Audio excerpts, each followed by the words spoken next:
भक्ति से भरे भाव हैं, हरि मेरे मन उपजाओ। 17वां अध्याय कार्तिक, कृपा दृष्टि कर जाओ। जय श्री कृष्णा, राधे राधे दोस्तों। आप सभी पर भगवान विष्णु की कृपा सदैव बनी रहे। आज की वीडियो में हम सुनेंगे कार्तिक मास महात्म्य का अध्याय 17 और साथ ही कार्तिक मास की कहानी। तो आप सभी हमारे साथ वीडियो में जुड़े रहिएगा और वीडियो को पूरा ज़रूर देखिएगा। तो आइए पहले सुनते हैं कार्तिक मास की अद्भुत कहानी। एक समय की बात है, किसी नगर में एक बूढ़ा व्यक्ति रहता था और उसकी 7 बहुएं थीं। एक बार कार्तिक का महीना आया और उसने अपनी बहुओं से कहा कि मैं कार्तिक का स्नान करूँगा, क्या तुम इसे निभा दोगी? 7 में से 6 बहुओं ने मना कर दिया, लेकिन बड़ी बहू ने कहा कि मैं निभा दूंगी। बूढ़ा हर रोज सुबह उठता और नदी पर स्नान कर घर आता था। गीली धोती को वह बड़ी बहू के आंगन में सुखा देता। जैसे जैसे उस गीली धोती में से पानी की बूंदें जमीन पर गिरती, वैसे ही वह हीरे मोतियों में बदल जाती। धोती से हीरे मोती गिरते देख बाकी 6 बहुओं से रहा नहीं गया और वे बोली कि हम भी बूढ़े को अपने यहाँ नहाने को बोलते हैं। उन्होंने कहा कि पिताजी, आप कल से हमारे यहाँ कार्तिक नहा लेना। बूढ़े ने कहा कि ठीक है, मुझे तो नहाना ही है, मैं तुम्हारे यहाँ नहा लूँगा। बूढ़ा सुबह सवेरे स्नान करके आया और धोती उसने दूसरी बहू के आंगन में सुखाने के लिए डाल दी, लेकिन यहाँ हीरे मोती की बजाय कीचड़ टपकने लगा। बहुओं ने यह देखा तो कहा कि आप हमारे यहाँ पाप का स्नान कर रहे हो, इसलिए यहाँ से जाओ और बड़ी बहू के यहाँ ही स्नान करो। बूढ़ा वापस बड़ी बहू के यहाँ आया और कार्तिक का स्नान करने लगा। स्नान करके उसने फिर धोती सुखाई तो फिर से हीरे मोती गिरने लगे। अब कार्तिक का महीना समाप्त होने को था। बूढ़ा चिंता में पड़ गया तो बड़ी बहू ने इसका कारण पूछा। उसने कहा कि कार्तिक स्नान समाप्त होने को है और मेरा मन है कि मैं सारे परिवार को एक दिन खाने का न्योता दूं। बड़ी बहू ने कहा कि पिताजी, इसमें चिंता की क्या बात है, आप सभी को बुला लें, खाना मैं बना दूंगी। बूढ़ा सभी को निमंत्रण देने गया तो बाकी बहुओं ने कहा, जब तक यह घर पर रहेगी हम खाने पर नहीं आएंगे। बूढ़ा फिर से चिंता में घिर गया कि ऐसे कैसे होगा और सूखने लगा। बूढ़े को सूखते देख बड़ी बहू ने कहा कि पिताजी, अब आपको क्या चिंता है? बूढ़े ने बाकी 6 बहुओं वाली बात बड़ी बहू को बता दी, जिसे सुनकर वह बोली कि पिताजी ठीक है, मैं खाना बनाकर रख जाऊंगी। और उसने वैसा ही किया। खाना बनाकर रख दिया और अपने लिए 4 रोटी लेकर खेत पर चली गई। इधर 6 बहुओं ने खाना खा लिया, लेकिन जाने से पहले बाकी बचे खाने में कंकड़ पत्थर डाल दिए। बड़ी बहू आएगी तो परेशान होगी। इधर खेत में बैठकर बड़ी बहू कहने लगी कि राम जी की चिड़िया, राम जी का खेत, चुग लो चिड़िया भर भर पेट। मेरे ससुरे ने घर में जगह दी है और मैंने खेत में चिड़िया को बाजरा डालकर वह घर आ गई। घर आई तो बूढ़ा फिर से उदास बैठा था। उसने फिर पूछा कि यह उदासी क्यों, सब ठीक ठाक निपट गया ना? वह बोला कि हाँ, सब ठीक निपट गया, लेकिन वह तेरी देवरानियाँ बाकी बचे खाने में कंकड़ पत्थर व मिट्टी डाल गई। बहू ने कहा, कोई बात नहीं पिताजी, मैं तो अपने लिए 4 रोटी फिर बना लूँगी। बहू बूढ़े से बात कर घर के भीतर जाकर खाने को देखती है, लेकिन वह देखती है कि जिस खाने में वह सब कंकड़ पत्थर डालती हैं वह हीरे मोती में बदल गए हैं। घर की जगह महल खड़ा हो गया है और धन दौलत से भर गया है। अन्न के भंडार घर में भरे पड़े हैं। वह बूढ़े को बुलाकर कहती हैं कि पिताजी, आपने तो कहा था कि मेरे लिए कुछ भी नहीं बचा, लेकिन यहाँ तो हीरे मोतियों के भंडार हो गए हैं। पूरे घर में धन की वर्षा हो रही है। साधारण सा घर महल में बदल गया। बूढ़ा सब चीजें देखकर बोला कि बेटी, तुमने सच्चे मन से कार्तिक स्नान सच्चे मन से निभाया था, लेकिन बाकी बहुओं ने पापी मन से इसे निभाया।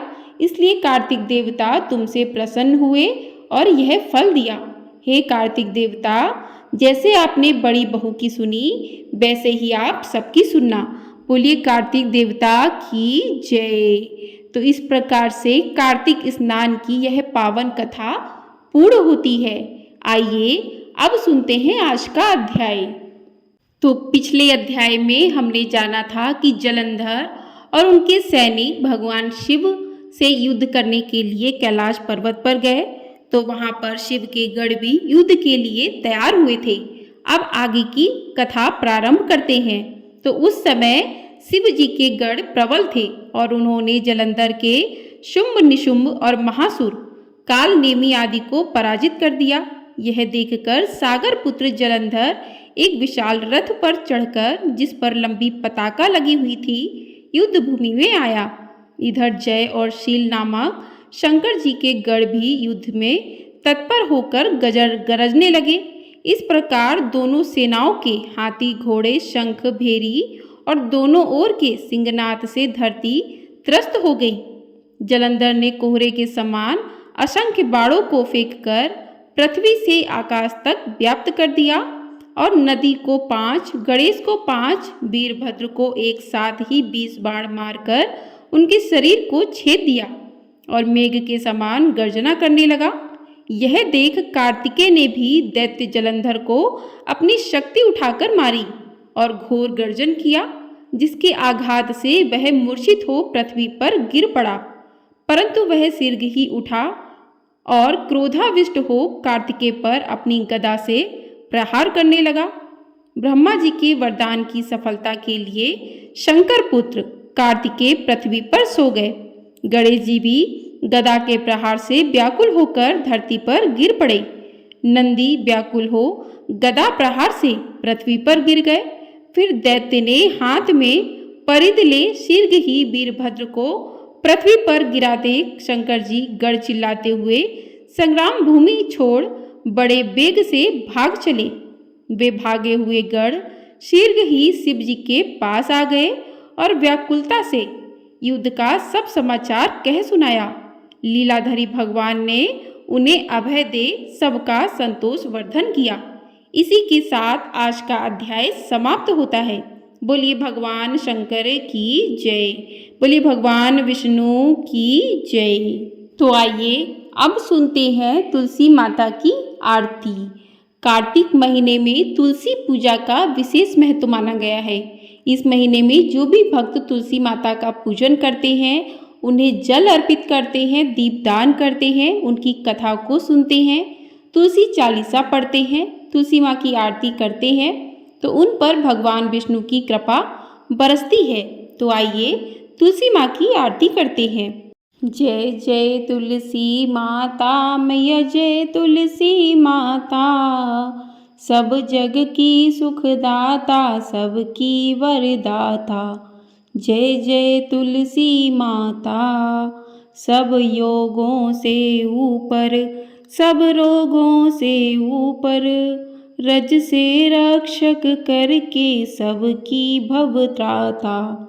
जय जय तुलसी माता, बटुपुत्री है श्यामा, सुरवल्ली है ग्राम्या, विष्णु प्रिय जो नर तुमको सेवे, सो नर तर जाता।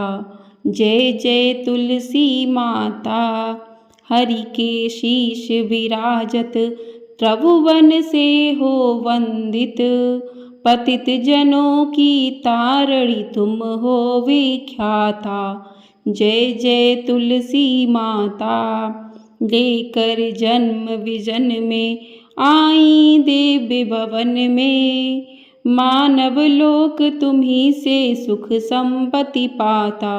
जय जय तुलसी माता, हरि को तुम अति प्यारी, श्याम वर्ण सुकुमारी, प्रेम अजब है उनका तुमसे कैसा नाता।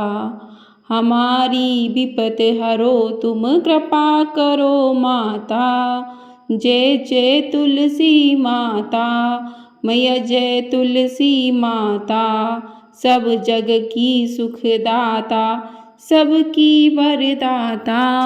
जय जय तुलसी माता। बोलिए तुलसी मैया की जय, बोलिए भगवान विष्णु की जय। तो इस प्रकार से आज की कथा, आज का अध्याय पूर्ण होता है। आपको ये वीडियो यदि पसंद आई है तो वीडियो को लाइक, शेयर और चैनल को सब्सक्राइब ज़रूर कर लीजिएगा। आपने यदि पिछले अध्याय नहीं सुने हैं तो आप लोग उन्हें भी जाकर सुन सकते हैं। आपको हमारे चैनल पर भाई दूज की कथा भी सुनाई जाएगी। आप लोग यदि सुनना चाहते हैं तो चैनल को सब्सक्राइब कर लें ताकि आपको समय से वीडियो मिल सके। और ढेर सारा अपना प्यार ज़रूर दीजिएगा। वीडियो पसंद आई है तो कमेंट बॉक्स में तुलसी मैया की जय, भगवान विष्णु की जय अवश्य लिखिएगा। जय श्री हरि विष्णु।